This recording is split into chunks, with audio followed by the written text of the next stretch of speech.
Blessed love royal family, we're going to have a wonderful program this evening on the Tiger's Nest.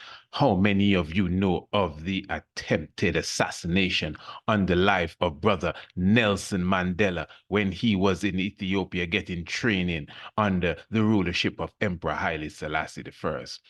In fact, how many of you know that Nelson Mandela was in Ethiopia getting training from Haile Selassie I, the Emperor of Ethiopia? Likewise, many of the African icons that we speak about today. How many of us know that? Well, that is where we're going into this evening, family. Not just the fact that Nelson Mandela was in Ethiopia getting military training, but the apartheid government attempted to assassinate him while he was under the care of Haile Selassie I's government. Can you imagine that? This is going to be deep. And if you don't believe, we're going to hear from the man that they tried to pay to assassinate Brother Nelson Mandela. This is the Tiger's Nest.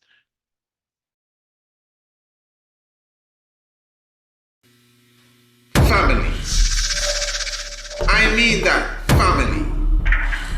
Our youths, our young ones, our children, we need them, redeem them, and clean them. You see them, or else the enemy will come and scheme them. Family. I mean that, family. Education for the nation that's full of salvation, biology, astronomy, and African theology, geography. Family. I love that, family. Whatever the age or the stage, that youth will be engaged with tutorials, activities, and videos from the studios of the Priest Isaac Institute of Holistic Knowledge. Family. The International Homeschool Program is designed and recommended for all ages. The psychological state of our children is very important, especially in the environment that most of us live in. The International Homeschool Program provides online classes, activities, and videos that are fun for the youth and edifies them of their African heritage as well as the higher sciences. To enroll your family today, visit www.priestisaacinstitute.com, go to the main website, and search for Youth Corner. Or you can email priestisaacinstitute@gmail.com for a course sample. Give thanks.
Yes, once again, give thanks. We definitely say blessed love to each and everyone. Give thanks for your presence with us as we glorify Emperor Haile Selassie I.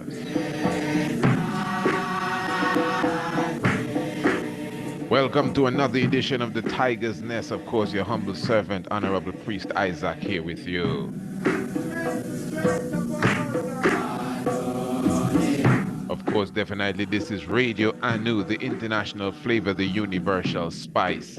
And of course, this radio program itself is definitely located on the Priest Isaac Institute of Holistic Knowledge, and that is priestisaacinstitute.com. Let me say to the royal family, we are premiering some of this program on Radio Anu TV, which is the YouTube. Priest Isaac's YouTube channel.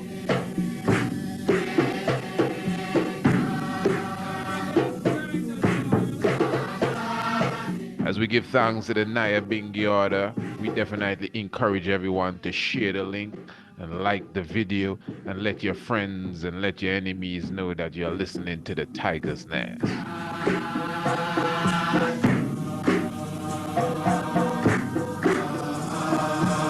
Remember, this is a program that comes to you every Monday, Tuesday, Wednesday, and Thursday. And if you're not a subscriber to the Tiger's Nest, that's a very easy thing to do. Just email me, priestisaacinstitute@gmail.com.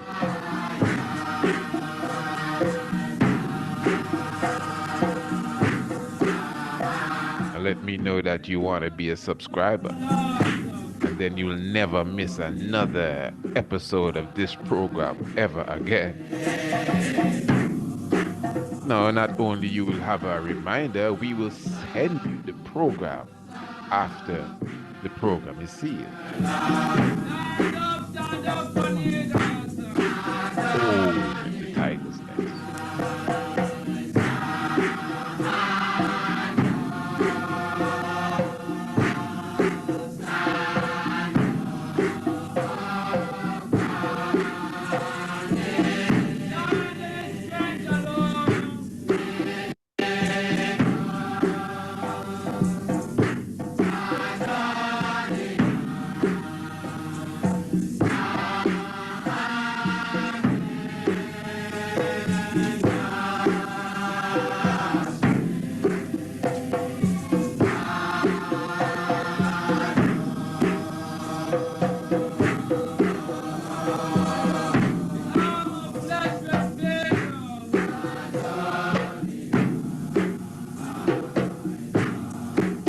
Ancient Naya Congo. Royal family, those of you who are not on radio, and remember the link is in the description. So when this video is sealed, all you got to do is press the link in the description and it will bring you straight to Radio Anu so we can continue this program, because remember, it's going to be a deep program. We are going to be going into not just Nelson Mandela's presence in Ethiopia and the training, the military training he got from Haile Selassie, but even the assassination attempt. That is going to be a beautiful. So before we get there, you know, tomorrow specifically, I think I want to touch upon this. I'm talking about the Africa-China summit, or the China-Africa summit, whatever angle you're going to look at it from. But this is a serious thing, eh? And from my perspective, you may have a different outlook, but this is some serious colonization taking place here. This is like a death trap. Any death and death with the BT. Yeah, but it's still a trap. Now, I'm just trying to pull wisdom out of this.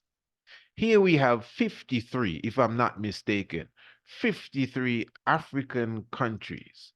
53 out of 54. I think it was only one of the African countries that was not at this summit. And I think it's the Kingdom of Swaziland. If it's not Swaziland, I think it's Swaziland. It has a new name now. It's escaping me. Oh my, I don't want to. S20. Please forgive me. But the kingdom, though, wasn't there. I think because the kingdom recognizes Taiwan. So the kingdom could not be at this conference. But China recognizes Taiwan. And you may say, oh no, I study geopolitics. Yeah, China trades with Taiwan, Rasta. So this geopolitics that you study, this is just a puppet show for us. But anyway, 53 heads of the African countries were there.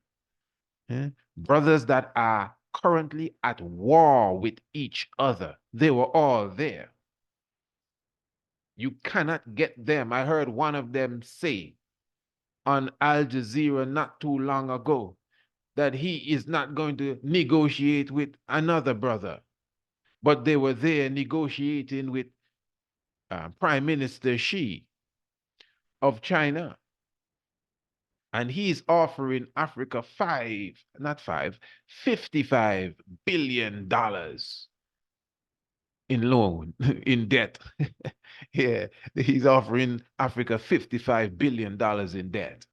That's really what it is. But he's lending them $55 billion. And of course, it's not raw cash. It's in equipment and opportunities and all sorts of things and military assistance and teachers and courses, things that would still enrich China, something they can make a profit from. They're investing in their own business by doing this. But this is what really catching me. So you have 53 countries here, $55 billion. Let's just estimate or round it off at $1 billion per country, just, for argument's sake. We have $1 billion per country. Now, remember, it's not money, it's not literal cash. Maybe it's 55 billion, maybe 5 billion of it might be cash. I don't know. And the rest is in kind. So $1 billion per country. 53 countries, 55 billion, just rounding it off. Listen to this. I was listening to a report just the other day, and this report said that in Accra alone, not Ghana now, not all of Ghana, just the city of Accra, the capital city, Accra, we have 2,000 millionaires. And here it is. 100, if I'm not mistaken, billionaires. But it's up there in the billionaire bracket, billionaires. And that's just one city in one African country. So why would we need to go and bow to the enemy for $1 billion? I'm trying to say $1 billion, eh? And I mean, if anybody gets more than $1 billion, that means somebody's getting less than $1 billion. Because if you're getting 3 billion, that means somebody cannot get a full billion.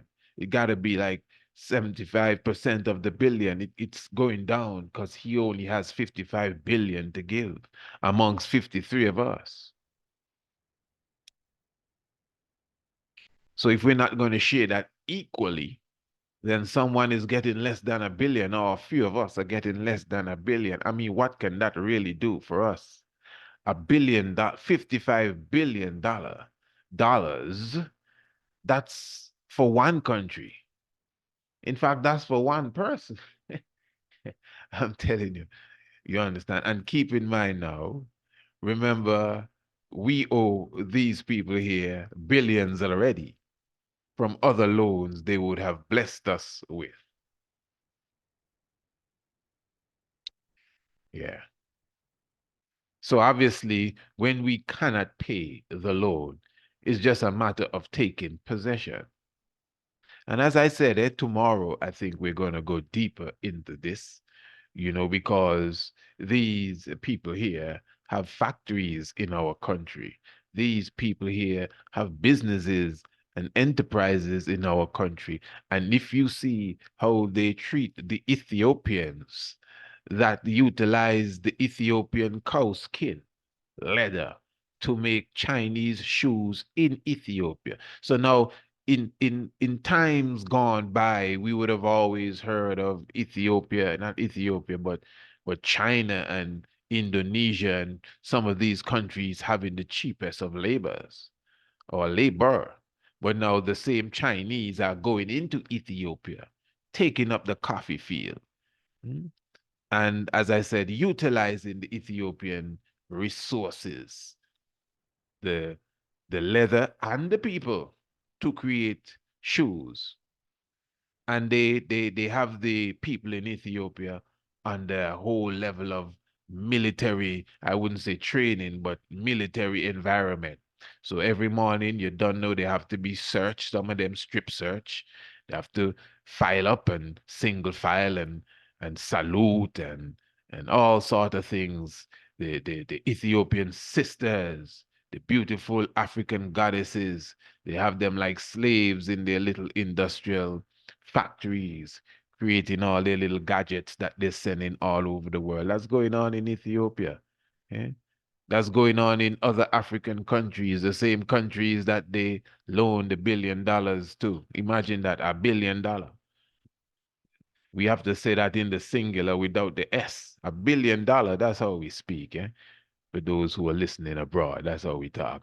$100 is $100. I know $100. $100. It's $100. $100. One piece of paper is $100 that. $1 billion. $1 billion in a little bit in cash and a little bit in kind. Hey, family, give thanks for your presence. I want to get to the program this evening. I know that's what you definitely came. Tomorrow we will talk about that. Radio Anu, 7 p.m. The Tiger's Nest. You don't know how we do it right here. The international flavor, the universal spice, and we'll be definitely going deeper into that. We'll spend the whole evening on all the goodies that Prime Minister Xi gave to us, and how happy we are and what good things we can do with that. Now, in reality, check this out. No, really, check this out. No, first of all, $1 billion for a country, to me, that's nothing. But in reality, you lending us, even considering all that we've gone through, you coming and saying, hey man, listen, no strings attached.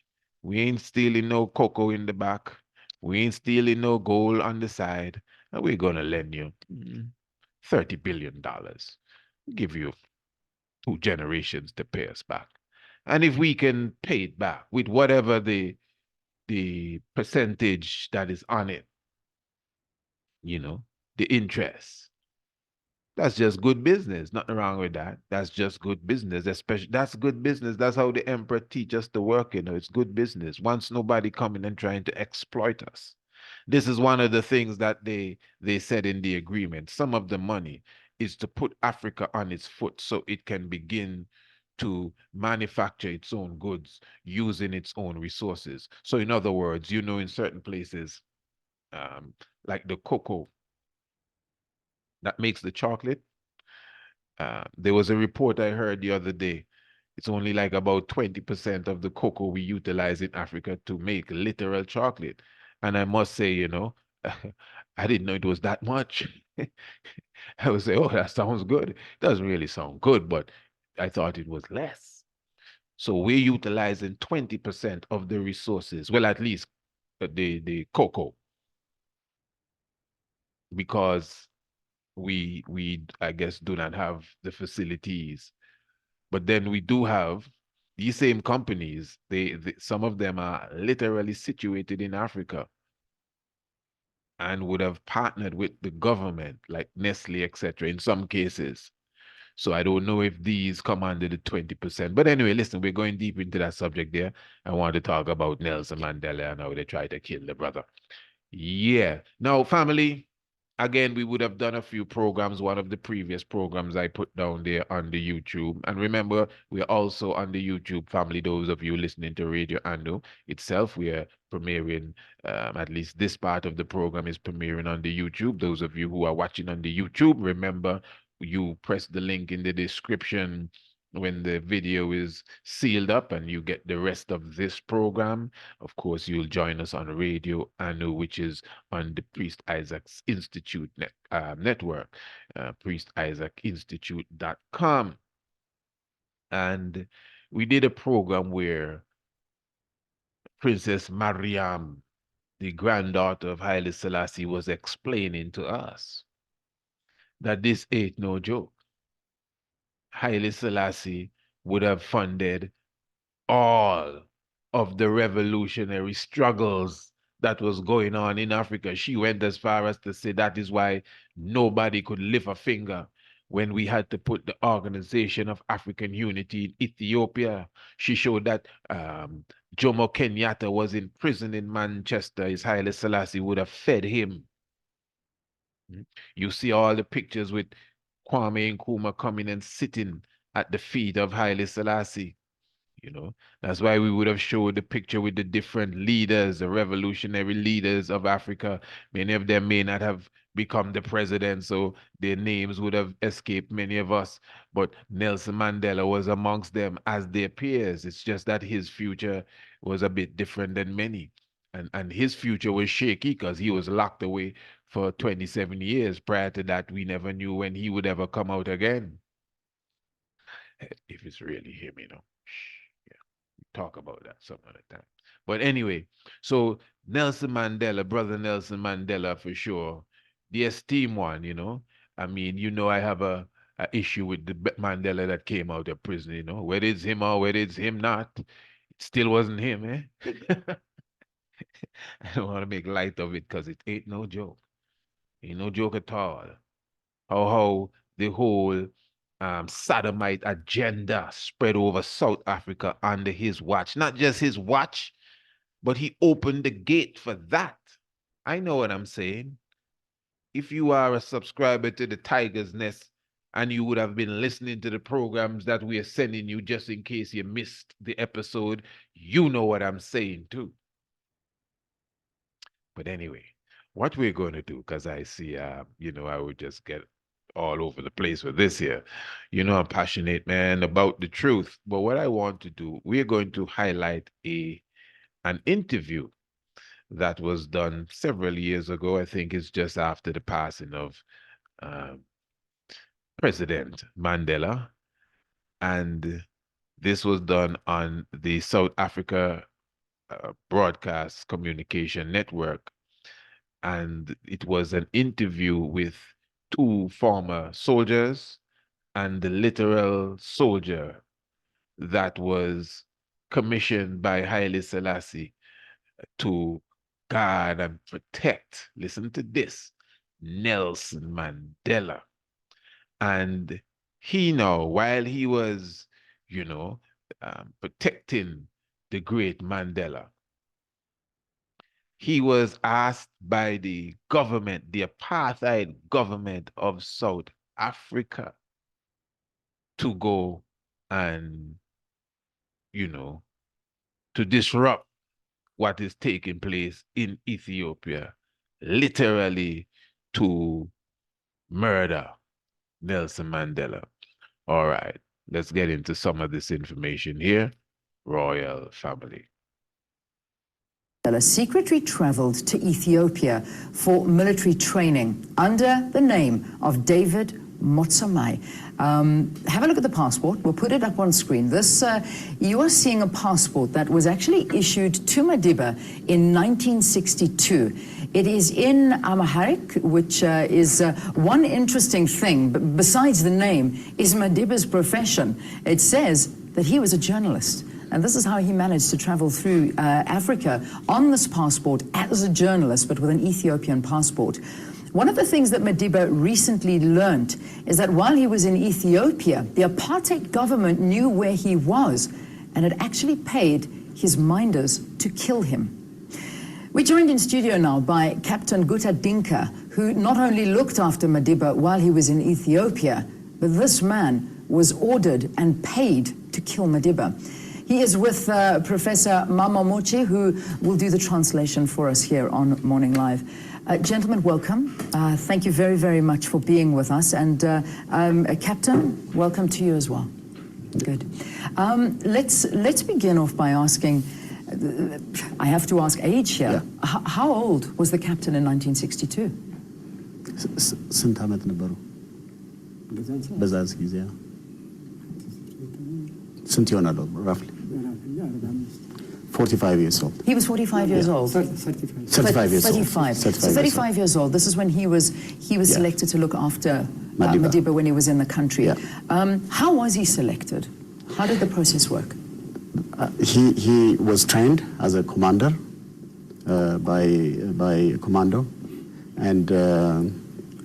and he was selected among 4,000 police officers. And I think the main reason they selected him, but Madiba doesn't know he was looking after him. Really? He didn't know. No. So why is that?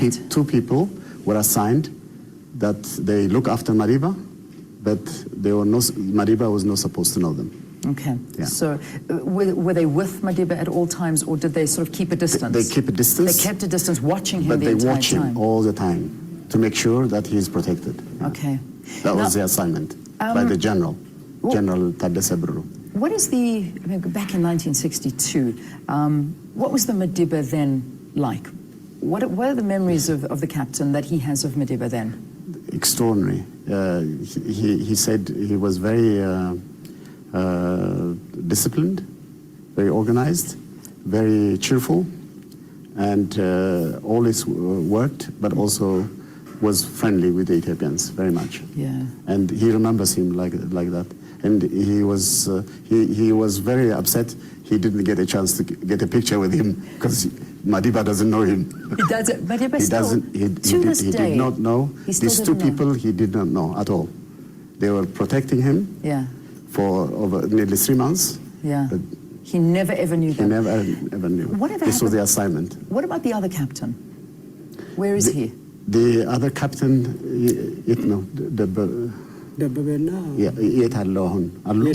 he's dead. Oh, he's passed away. He's passed away since then. So you have the memories all by yourself. Yeah. I want to talk about now this order to kill Mandela. Yeah. Where did it come from? There were two people that came. One was a white man, one was a black man, who brought this money also. And then they selected another person who was a friend of his. They were trained together as a commander, an Ethiopian person. And they mobilized that person, and I think that person agreed with them that he was happy to get on with strangling Madiba. They wanted to strangle him. That was how they wanted to kill him. But they didn't want to do it. They wanted him to do it. Yeah, because he had such close access to him. And he was a regular person, and they knew the sequence, the time when people would be away in the evening, the shift. They knew all the pattern, so they assigned him to do it. He didn't want to do it. He wanted him to do it. He wanted him to do it. Yeah. And was this gentleman from the apartheid government? Was he? Was it an order from South Africa? Where did the order come from? I think it's security services. I mean, it's very difficult to say, but it's intelligence services. But it's high intelligence. There's no doubt about that. Yeah. But of course, the apartheid government it must be involved. Yeah. How much money was he offered? £2,000. That's a lot of money at that time. In 1962? In 1962, yeah. £2,000. Yeah. Why didn't he do it? He loved Madiba. Second, he was ordered, selected to look after him. Third, he says he's an Ethiopian. His values do not allow him to do that, and his religion, everything. He said he got frozen when they told him to do it. Listen. And they took him to a hotel called I2 Hotel. Yeah. And they made him drink, and they made him eat food, and he got shaken. Yeah. He didn't know how to eat the food with a knife and fork. He says he just got shaken and frozen when they told him this. But they had to make him say yes. Yes. So he said, I had to say yes to survive. Okay. And then they told him a fixed time. By 6 o'clock, the thing has to be done. It had to be done. 6 o'clock that day. That evening, yeah. That evening. The evening. So he immediately, when they left him, he went straight to the general and told him, there's a threat. Madiba is under tremendous threat, and I'm under threat. All of us are under threat. Yeah. Then the chief, the general, ordered all of them to be under security, including himself. Yeah. He made sure that they're all under surveillance. And then eventually they were found out. Okay. There was investigation. Yes. They were told, all of them were taken, blindfolded, and they told their stories. And some of them didn't want to tell the true story, but they insisted they must tell the story, and they did. Yeah. And then they got thrown out. They didn't want to. The reason why they did this is because they want to keep the security for Madiba. They didn't want him to feel. They want him to get his training properly, and they didn't want to make this a big issue. That's what they did. And eventually they got thrown out. Those guys were thrown out. The guy who was the Ethiopian guy, his name was Abraham. This guy who did this, he was demoted and he was sent to a region where probably in a very low, where all kinds of malaria infection. They didn't want to put it in court.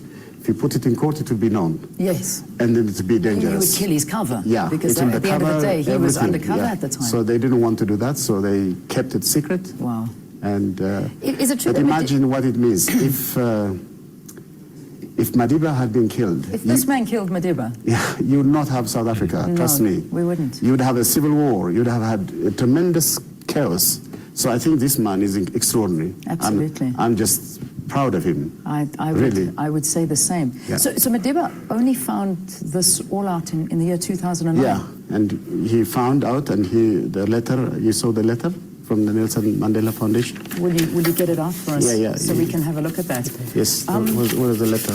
Now, the great Emperor Haile Selassie was the leader at the time. No, it's not The great emperor, although the name was a bit mixed up there, but the great emperor. Will you get it out for us? Yeah. So we can have a look at that? Yes, what is the letter? Now, the great Emperor Haile Selassie was the leader at the time. No, it's not He knew all about this? Yeah, of course. Precisely how the emperor, how much they informed him about this incident, I don't know. What he knows is that he made sure he had a great relationship with Madiba. They liked each other very much. Yes. No, as he was just saying from his understanding, what His Imperial Majesty would have known as the fullness, he don't know, but I mean, Haile Selassie know everything that is taking place. And you see, family, the reason why I'm even doing this program and programs like this is to sharpen our minds. We can't be thinking dull right now, so we can clearly understand. When you hear us talk about Haile Selassie, who not interested in Haile Selassie, that is their business. Who feel that you talk too much about Haile Selassie, we don't talk about Haile Selassie nearly enough. As I highlighted, even his own great-grandchild, Joel McKinnon, highlighted to the world that, hey man, it is a plot, an agenda to hide the history of my great-grandfather. Even family members don't pick that up as yet. This is a serious thing, eh? As I said before, Her Excellency, the current president of Ethiopia, who spoke, Her Excellency Sahle-Work, who spoke at the funeral of the former Prime Minister of Namibia. She spoke of the relationship that both countries had, Ethiopia and Namibia, in the 1960s, when Haile Selassie would have carried to the United Nations a petition to give that country, that African country's independence, and the UN turned it down because, of course, South Africa was holding on to that country there. And from that moment, this is what the present president of Ethiopia said. From that time, Haile Selassie gathered them and tell them, come to Namibia and I will train you as airplane pilots and army soldiers. This ain't nothing new. This is what I'm saying. And this is history that, to use the term, is being leaked out. And that is why I highlighted what his own granddaughter was saying when she clearly, to me, showed that, hey, listen, from her knowledge is everybody. Haile Selassie, grandpa, used to help everyone, every single African country that was fighting for their independence used to come and get training in Haile Selassie's homeland, Ethiopia. That ain't no joke. We're talking about the conquering line. You think we have time to be battling and arguing religion with Jesus people and that? This is real stuff. This is why we need to graduate now. This is what we need to teach the people. The same Ethiopians, the people in Ethiopia need this level of knowledge here, need this level of information. So this is why you would hear even in the speech, and this is just a quick, within our magazine, Kidemi, we do have the speech that Haile Selassie would have issued to the world at the United Nations in 1963, where he's speaking about justice, international justice, and speaking about the whole aspect of the morality of the world when it comes to the situation in Southern Africa. This is the same words that was utilized by Brother Bob Marley in the song War, when he speaks about until, of course, we all know it, the philosophy that whole one race superior and another inferior. These are the words of Haile Selassie. These words specifically was directly highlighting the apartheid system that was taking place in Southern Africa, South Africa to be specific. So when we understand this royal family, let me just show you it in the full understanding. This is deep, because what is happening here now is that the address to the United Nations was really, again, like the understanding to the world of exactly what it means to bring human rights and justice to the forefront. You understand? So this is to show you, and this you can see it, those of you who are watching, you know, the League of Nations address, and of course the United Nations address, although many people may not see the move that the United Nations address made, 63 and 36. But just like 36, that was a shaker, that was a quake to the earth. So even when he did the interview at the Meet the Press, he was asked about the factions in Africa, the fronts they call them, the liberation fronts that were fighting for their freedom. The emperor said he understands their motives and it is legitimate, and he was funding them all of the time. So glorify Haile Selassie, family. That's how I look at it. Check the movie out, Apedimek Royal Family. And remember, Apedimek, you can visit the magazine for those of you who do not know. Some of you are visiting this program for the very first time. We welcome you. In fact, that interview you were listening to a moment ago, there's much more to go. And I want you to stay tuned, don't run going anywhere, because you're going to hear now. They wanted the man to strangle Nelson Mandela, strangle him, not shoot him, not stab him, like they want him to go out in a very cold and vicious way. And did you understand what the general said? He said that if he didn't do it, they would kill him at least. Well, that's the threat that they were giving him, that, hey, listen, we're giving you until 6 o'clock. And if you don't go and take out Mandela, we're going to come and take you out. So he wisely, right away, went to his superiors and told them, hey, this ain't nothing easy. And he was shaken. He couldn't eat. He said he was an Ethiopian, and his principals did not, expect him to do anything like that. So he went and told his superiors. And immediately he was protected. Okay, nobody could have come and do him nothing. The orders came from the top. Yeah, Apedimek himself, Emperor Haile Selassie I. So yes, family, check out the documentary Apedimek. You can definitely look at the magazine. And let me highlight here before we continue with the video. Give thanks for all who have been reaching out to us as it relates to, I would say, patronizing us, but definitely investing in yourself as it relates to advertising in the upcoming edition of Kidemi. Now, for those of you who do not know, Kidemi is, and those who are watching, this is our online, fully loaded magazine. We would have been speaking of it for a while, and now it is here in living color. It is less than a month since we would have launched Kidemi. I want you to listen to me good, eh? And already we're talking about at least 30,000 subscribers for the magazine Kidemi. So even those of you who are just watching, Remember, once you visit the website, you have it there. It's a free magazine. Now, for those of you who are serious about promoting your business or businesses, this is your chance and your opportunity. As I just explained, I want you to understand this is why we speak of evolution. We speak out of the growth. We speak of the economic growth. We speak of the cash flow. And it's important. Many of us, we don't like that kind of talking there. That's not the subject we want to hear about. We want to debate about if Jesus black or white. I mean, brothers, sisters. I mean, yo, we passed the stage for that really, you know. You hear what's going on in China? This fellow want to lend us $1 billion.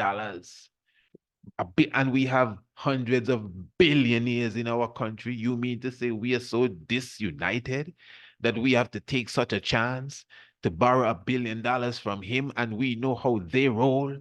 And we could get the $1 billion from anyone that is amongst us. A few of us could come together and put that same $1 billion together. I mean, it just doesn't make any sense. But anyway, it's economy we're talking. We're talking economics. I'm trying to show you, family. Just give me a moment. Let me explain this. You see? And this is an example. For example, the magazine. Now, you know, we're on YouTube. We have our website, thepriestisaacsinstitute.com. We have Radio Anu. We're also on Instagram. Many of you have subscribed to the Instagram. We're also on TikTok. Many of you have subscribed to us on TikTok. You can find us on LinkedIn. You can find us on Twitter, what they call X. Yeah, that X thing, some funny business there, but that's what they call it, X. Long time King Emmanuel Bunning X, and look what happened now. So, and we're also on the Facebook, and we're talking about official sites. Now, as I would have always said, if you have a product, no matter how good the product is, if you have a service, no matter how good the service is, if no one knows about it, no one can patronize you. No, it could be the best, it could be the smartest, it could smell the sweetest, but no one knows about it. That is why you got to get out there. I don't mean just advertise it. I mean marketing and promoting, and they're different. I mean, just getting out there and people knowing who you are. It may not be literally advertising, but you're promoting yourself. So they know you. You understand? Then, of course, consistency. So although I'm on Instagram, I don't just load up to Instagram, which I do. Although I'm on TikTok, I don't just load up to TikTok, which I do. You know, some of you, you may not check it out, but we are on the Twitter.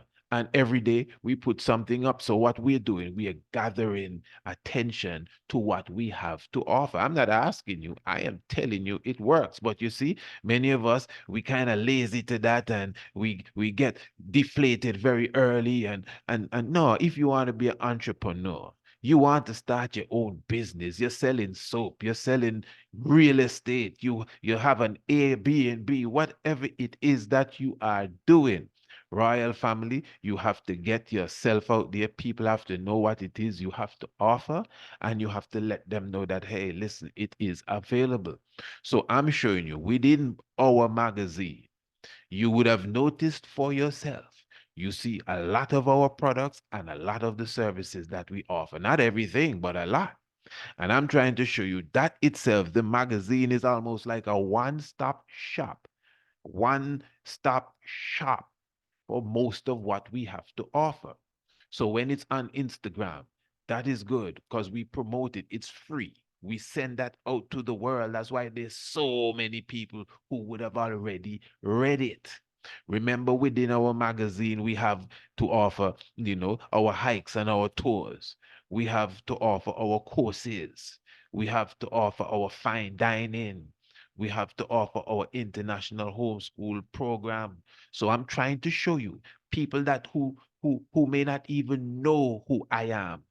People that never watched the YouTube video, but the magazine came into their hand. Why? Because of constant marketing, because of constant promotion, and they saw the ad and they were enticed and they said, hey, I want to visit this place here in December for this winter solstice stuff that I'm reading about. And they contact us. Or, hey, listen, I want to come and visit you for that fine dining experience. And they contact us. Why? Because we are pushing it hard. Well, to use the term, we obsess. Yeah, you have to have that mentality in this world, or else, I mean, they're gonna eat you up like piranhas eat up a piece of flesh. So you got to be on the ball. This is the kind of education that they need in schools too, you know. Trust me. I mean, this is the kind of education you have to feed to the young minds, so that they understand that, hey, they have to be like tigers in this game. So what I'm trying to show you, we literally have a budget, and the budget is for advertising. I'm telling you, family, it works. So all of these networks that I just mentioned, yes, we may have uh, platforms, the Instagram, etc., platforms. But when you pay to advertise on Instagram, whatever it is you're advertising, it goes further.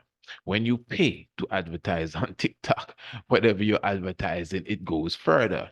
When you pay to advertise on Facebook, whatever you're advertising, it goes further. You can pick your audience, you can pick the amount of times or the length of time you want it to be advertised. And of course, you have to put a proper budget on it. And I'm just showing you, it's almost like I'm bringing you in my lab for a moment so you can understand what it is that we are doing. And I'm showing you, when you do that now, I am literally sending the magazine. Remember, the magazine is free. So it is going all over the world. It is getting in the hands of people, again, that don't even know my name.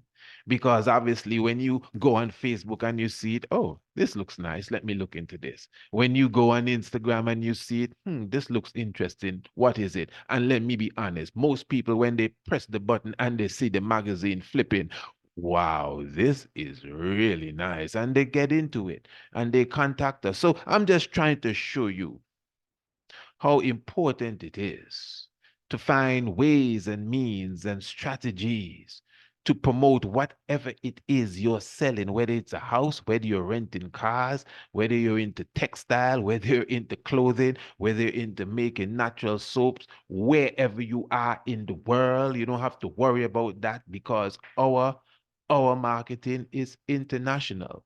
So what I'm trying to show you, family, is that in December, listen to me good, in December, the next issue of Kidemi will be out.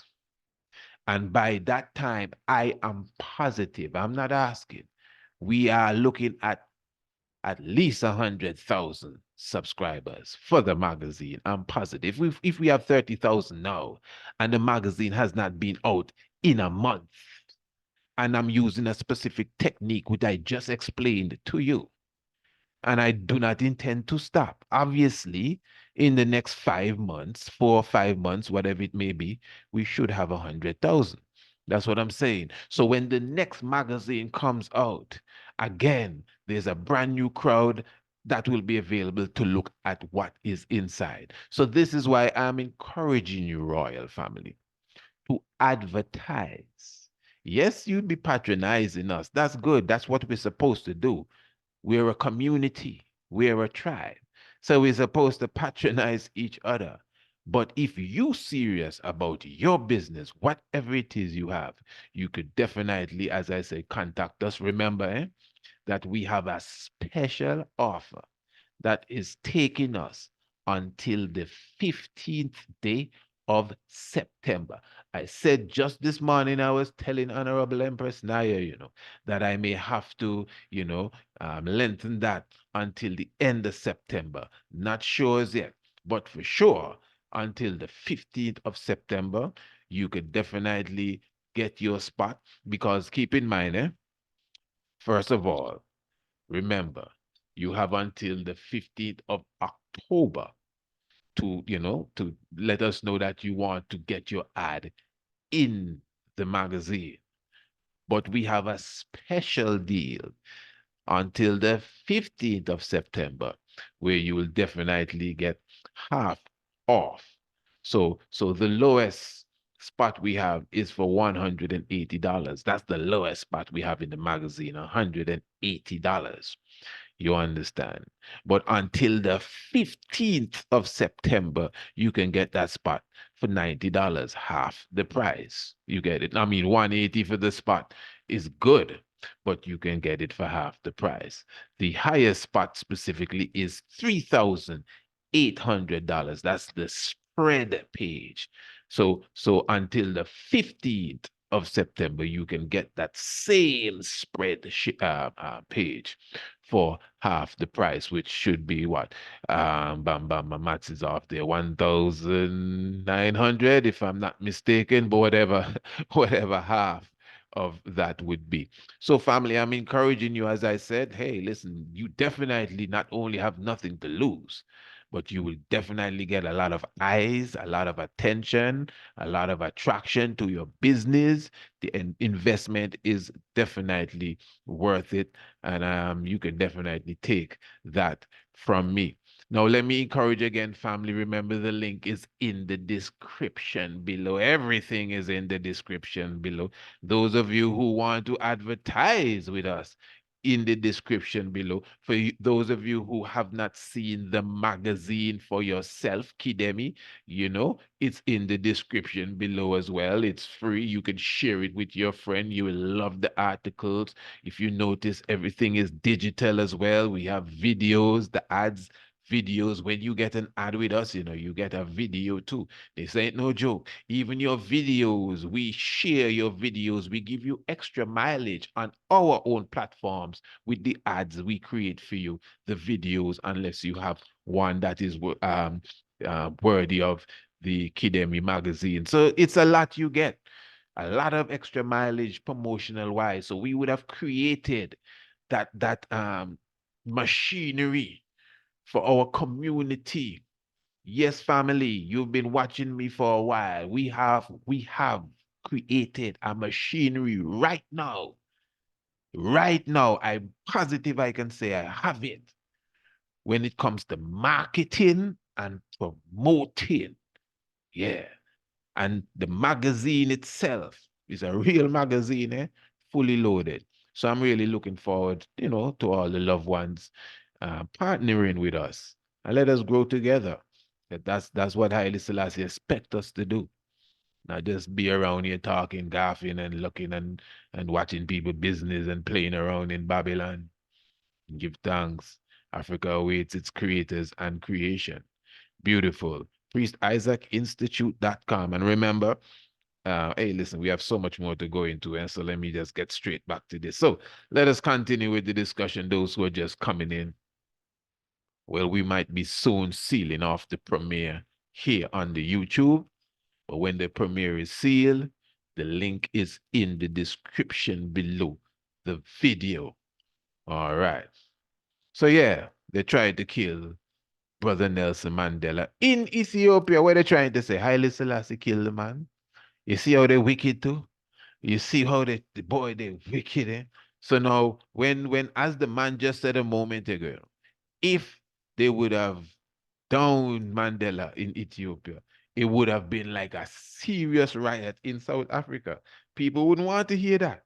That would have been a mistake for these people here.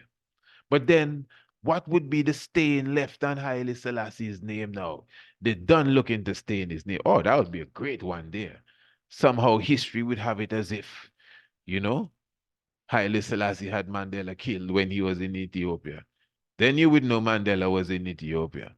Yeah, history would have tried that. Yeah. But give thanks for the dignity of this Ethiopian soldier who stood up for morality. Yeah, man, Rastafari. That I know, but I'm not sure they informed him about this. I'm not sure. I'm not too sure if he but I think the journal knew. Yeah. And then also the colonel who was training Madiba was interpreting for him. He knows also English. Who is the picture there? He knows. He was involved. Now, I know that there's... And the letter was, I don't know who took it. Oh, don't worry about the letter. We'll find that and read it to our viewers. But Madiba acknowledged that he thank God he knew that they were going to kill him before he died. I think that was good that he knew about it. Yeah. Now, let's talk about the gun, because this is actually the, there's a movie being made all about this now. This man actually trained Madiba at the time while he was in Ethiopia. And I've got Nick Volpe on the line right now. Nick is from Lily's Leaf Farm. He actually looks after it as a museum. Nick, thank you for being with us. It's good to have you on the line. Good morning, my pleasure. How are you? I'm very well. Are you listening to this story? Is this not the most intriguing story, which obviously you knew all about? Well, not the story regarding the assassination attempt on Nelson. That was fascinating. That whole, I mean, that's a completely new angle. I think it's, apart from obviously the Mandela Foundation, I think no one is really very much aware of that particular event while he was on his secret African mission. It's incredibly intriguing and fascinating. It is fascinating. It's amazing. I mean, this is massive news here. I have to tell you. I mean, everybody, I think, hanging on to every word you're saying. But I want to talk more about the gun. And Nick, I'm going to bring you into the conversation. But let's first talk about the gentleman in the photograph who actually trained Madiba while he was living in Ethiopia and gave him this gun. Let's talk about that. Yeah. Yes, this is the letter. That's the letter. We'll have a look at that now. Yeah. Tell us about this man.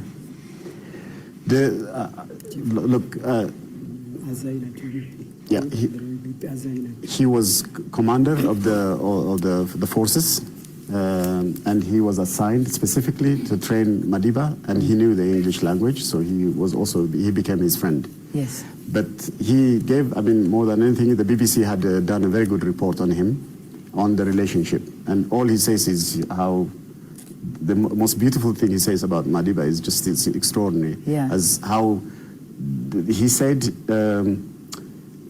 I used to get more exhausted than Madiba when he trained him. Because he was such a fit man. He was completely driven. Condition. He said he wanted to really know everything. Yeah. He said Madiba. And, amazing. And was fun. I mean, he did it. Well. He did it with a sense of joy and fun. He said. Now he gave Madiba the gun, the infamous gun that we're looking for, the shotgun. That's right. Yeah. Nick, talk to me about this gun now, because this is where you come into the picture. There were two things he brought, Madiba. He brought the gun and the picture of Emperor Haile Selassie. Okay, so those are the two things. And then when the authorities here captured him, they took both. Right. Okay, hold on. So, you see, when they captured him, they got this gun, the great gun, and a picture of Emperor Haile Selassie. You always hear Khalid Muhammad. Who know Khalid Muhammad? Khalid Muhammad liked to talk about his God and his gun. That's the biggest thing, his God and his gun. Now, when you're moving around with a picture of a man, you see, and even Brother Nelson Mandela, I don't know if he would have ever, in his time with us after coming out of prison, I don't know if he would have ever spoken of Haile Selassie. I know he speak highly of Fidel Castro. I think he gave Colonel Gaddafi an award. Yes, I mean, these were people that were around when he was around as such. The three of them were alive together, if you want to put it that way, you know. And I guess when he came out of prison, you know, the emperor was not around as such. So, but still, for what Haile Selassie would have meant to Nelson Mandela, we must understand, even being given the passport, that was a big thing. He was given a passport which would have he would have utilized this passport to go all over Africa. Given a different name, David Matswami. That's Nelson Mandela we are talking about.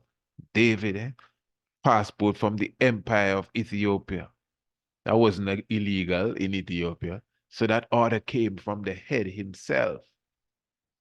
So, it's just mystic that Haile Selassie the first would have played such a key part. Now, listen, I'm going to be very humble here.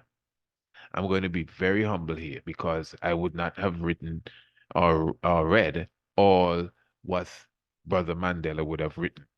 So I guess in his memoirs, even biographies. So whatever I may have missed, I am humbled. So don't get me wrong. And even if he, Nelson Mandela, that came out of prison, would have mentioned Haile Selassie, well, maybe the media would have muffled that. So it's not as if I'm putting all the blame or any blame on him whatsoever. I'm just trying to show you the void for a man that has been so important, so instrumental in the moving forward of Nelson Mandela, in the freedom of South Africa, that I never heard Mandela say nothing.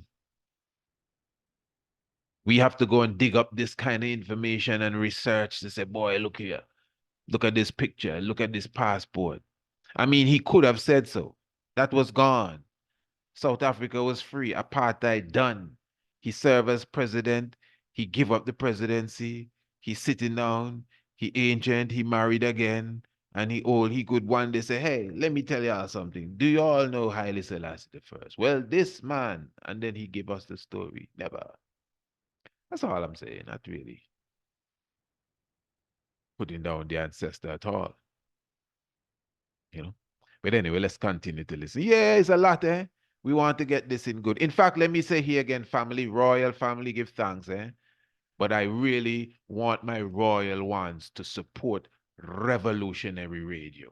Give thanks to those who would have come in on the YouTube and everything. But I'm telling you from my heart, we got to start to support revolutionary radio. Those who would have set up media outside. I mean, setting up media even on the YouTube and the other stuff. That's good, eh? I know some of us denounce that, but yeah, and those who are denouncing it, that's where we see them. But anyway, that's the next long story. But those who have crafted out a way to have their own personal media, albeit on the worldwide net, the interweb, the world wide web, the internet, but yet still, it's still in a different niche. Remember, everything you do on YouTube is owned by YouTube. I don't know if you read the fine print, So when we go on revolutionary radio, things that we not that you can't say it on YouTube, but by the time you go and brush your teeth and come back, your video has been taken down. So revolutionary radio, revolutionary media, royal family. The link is in the description below. To all those on YouTube, the link is in the description below. Press the link and join us on Radio Anu, Priest Isaac Institute.com. Yeah, this ain't no after party, nothing aftermath. This is the earthquake itself taking place, the epicenter, and the tiger's nest continues right here on Radio Anu. All right, so press the link in the description below, Royal Family, and join us on Radio Anu. Let us continue to listen to the interview. Oh, but before that, it's the Winter Solstice Extravaganza, a festival unlike any other in the world. Join us for 5 days and 5 nights in the Caribbean island of Antigua. Experience our beaches, our historic island tours, splendid accommodations, and our plant-based meals. And of course, the sunrise and the sunset hike to the Stonehenge of the Caribbean, Green Castle Hill, Mount Anu, amongst the megaliths that align with the stars. Reserve your spot today and join us from Wednesday the 18th to Sunday the 22nd of December 2024 for the Winter Solstice Extravaganza. Visit our website, priestisaacinstitute.com, or email us priestisaacinstitute@gmail.com.